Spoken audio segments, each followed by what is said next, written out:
Hello everybody, it's non-seeing news here, and today we've got a lot of recommendations today. So the first news we're going to be talking about today is Russia and Iran. So in the previous video we talked about a rumoured comprehensive strategic partnership deal that might be in the making between Russia and Iran that could include military assets to the deal, and today we've gotten the answer. So 2 days ago the Iranian president arrived in Russia for an official visit to meet with Vladimir Putin. So I'll just go over the key statements following the meeting between Vladimir Putin and his Iranian counterpart, the Iranian president. So over the past 10 months, trade turnover between Russia and Iran have increased by 15.5%. The countries have almost completely switched to national currencies in mutual settlements, including in the trade sphere. Relations between Russia and Iran are based on the principles of equality and respect and mutual assistance. The positions of the Russian Federation and Iran coincide on most foreign policy issues. Russia helps Iran in the issue of training qualified personnel. About 9,000 students from the Republic of Iran are studying in Russia today. And now let's go into the document, the comprehensive strategic document itself. So the document signed by the Iranian president and Vladimir Putin reportedly consists of 47 articles encompassing bilateral cooperation in military, political, cultural, and humanitarian spheres. While the details remain kind of classified, both sides have highlighted the inclusion of security and defense collaboration. So the Kremlin spokesman Dmitry Peskov described the agreement as covering all areas of interaction, while the Russian Foreign Minister Sergei Lavrov emphasized its significance in the arms sector. While actually Iran has shown a huge interest in Russian Su-400s and Russian Su-35 fighter jets, however, this cooperation agreement treaty stops short of forming any military alliance between the two countries or including mutual defense commitments, setting it apart from the North Korean comprehensive agreement and the Belarusian one. We've also got news that Russian gas is also going to be supplied to Iran. So Russian gas is to be supplied to Iran instead of Europe, Russian media reporting. So Putin stated that we are talking about tens of billion cubic meters per year. At this stage, Moscow and Tehran are discussing technical issues related to plans to export Russian gas to the country.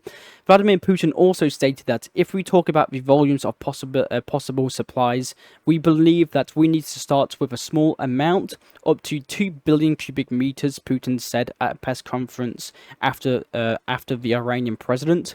In general, the Russian President Vladimir Putin will be able to, Russia will be able to supply Iran with 55 billion cubic meters of gas per year, and Iran is very interested in that deal. We've also got some news today that Putin has also signed a decree on calling up Russians in the reserves for military training in 2025. So you can see the agreement right here in the bottom left corner. And now, we've also got news that for the first time in history, North Korean troops will also, alongside with Russian troops, will be attending the military parade in Red Square in Moscow.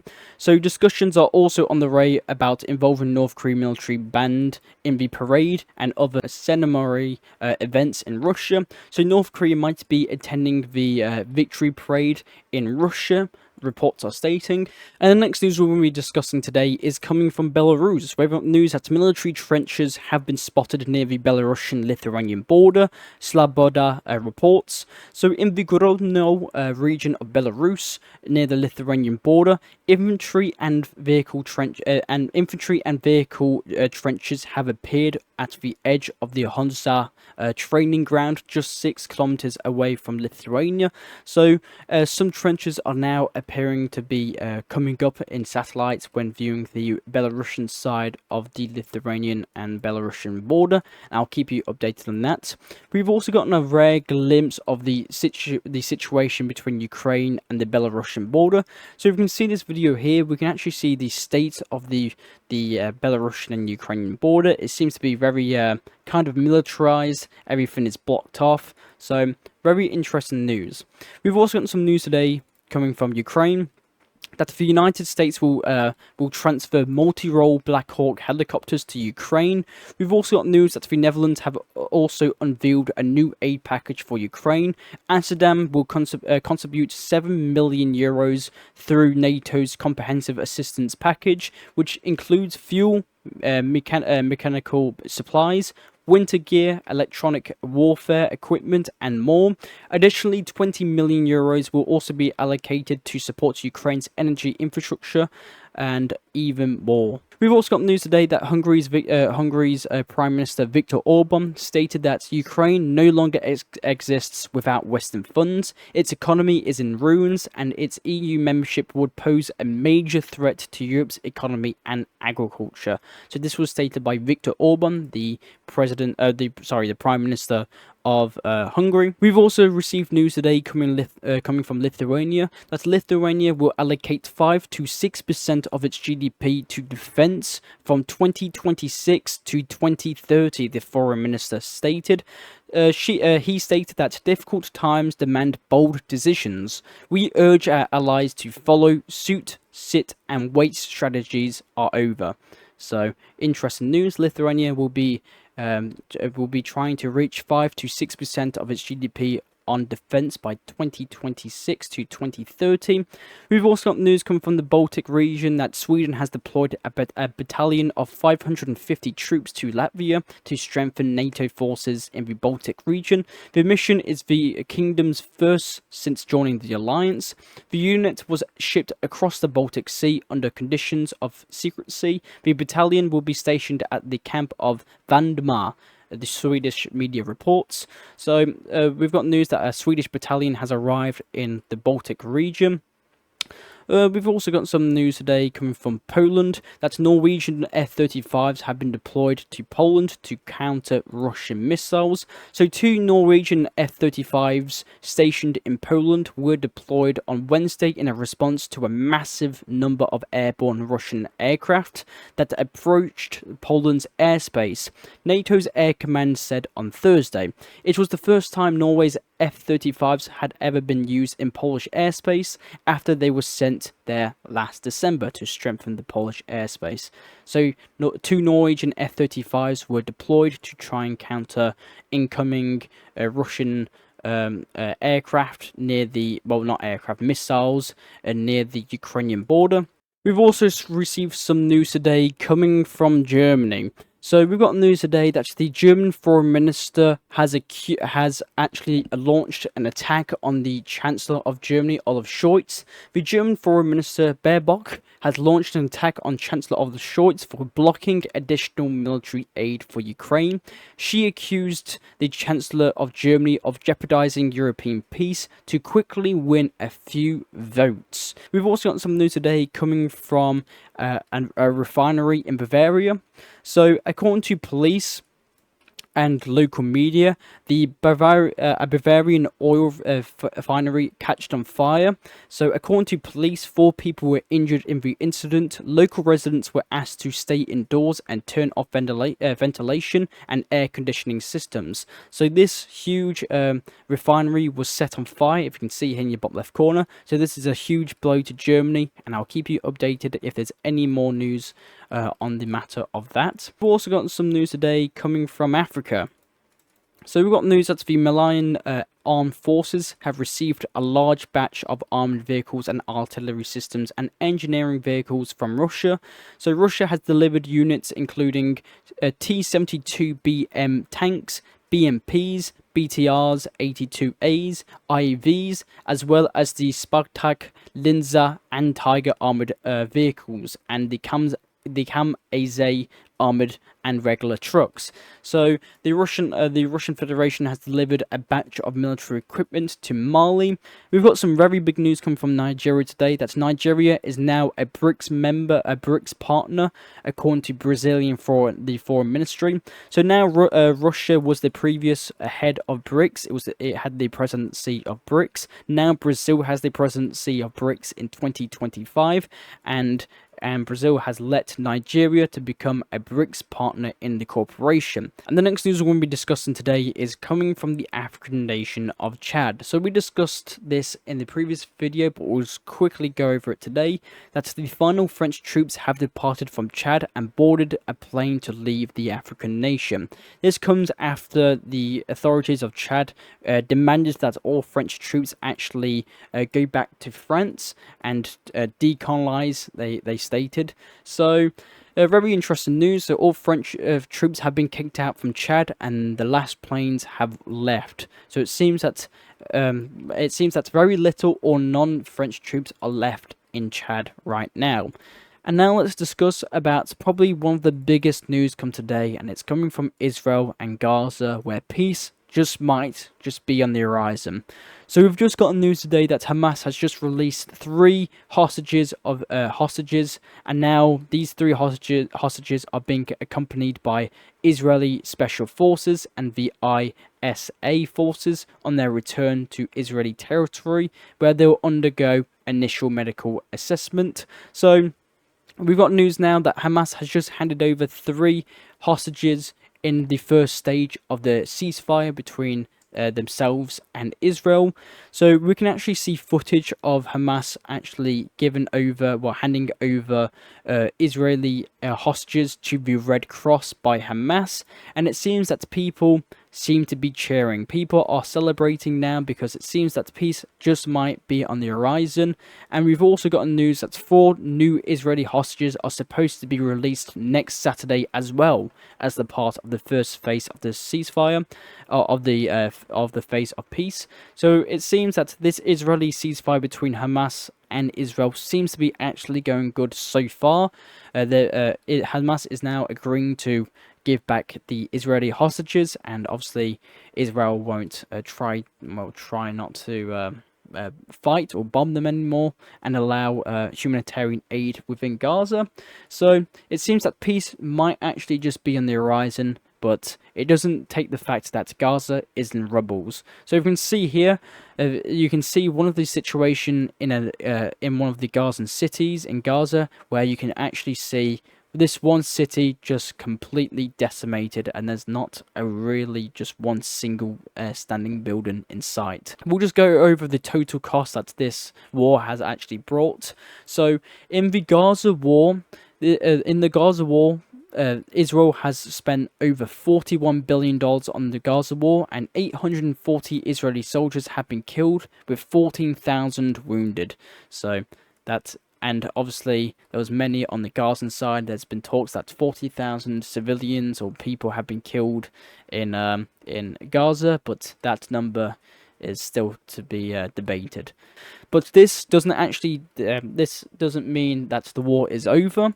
So we still got on today that Yemen is still striking Israel. So just today we got on news that Tel Aviv was attacked by Yemeni rockets fired from Yemen. And while talking about Yemen, let's just go to the next topic. That's Yemeni Houthis have escalated their attacks by firing hypersonic missiles and drones at the USS Harry S. Truman in the Red Sea. This marks their several strike on the US carrier. The Yemeni Houthis are now firing hypersonic missiles and drones towards the US aircraft carrier. So again, I'll keep you updated on that. And the next news we're going to be discussing today is coming from Syria. We've got news that Syria has just banned goods from Iran, Israel, Russia from crossing into the country.